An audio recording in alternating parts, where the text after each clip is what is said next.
you could change one thing in your life or in general, what would that be? You can interpret it any way you want. I think that's relatively easy, and most adults will probably tell you the same thing if they're truthful.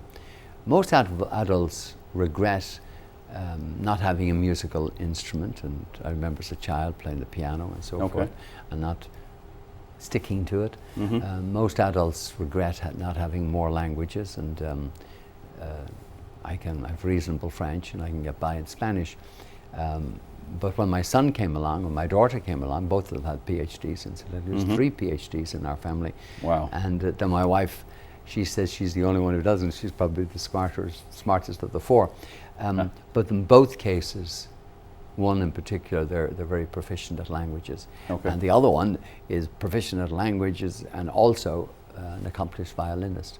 So put those combination together, maybe they have achieved what I didn't achieve. Now this might be a good time to bring up this incident. When I did my research on you, there was a potential plane crash with your son. Yes. And could you share with the audience what you said to him? Yes, of course. I think that is just unbelievable. There were 3 crashes, plane crashes, DC-10s. One was in Sioux City, and the second one was in Tripoli, and the third one was in Toronto. And my son and I were on the third one. And we didn't know what the outcome was going to be. All we knew was that we were heading for a crash landing.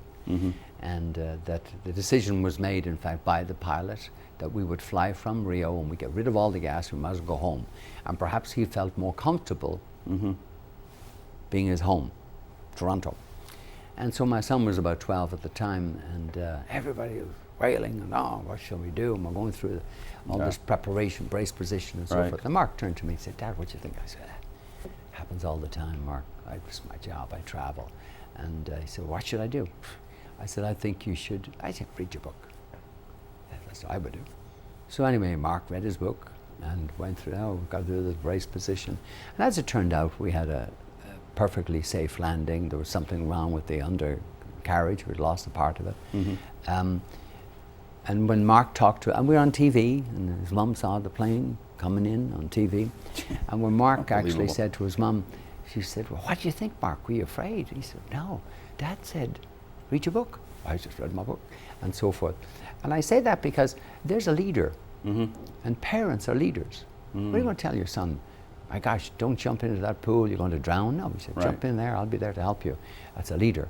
And most of us have leadership in that sense, but we forget about it. But a leader mustn't panic.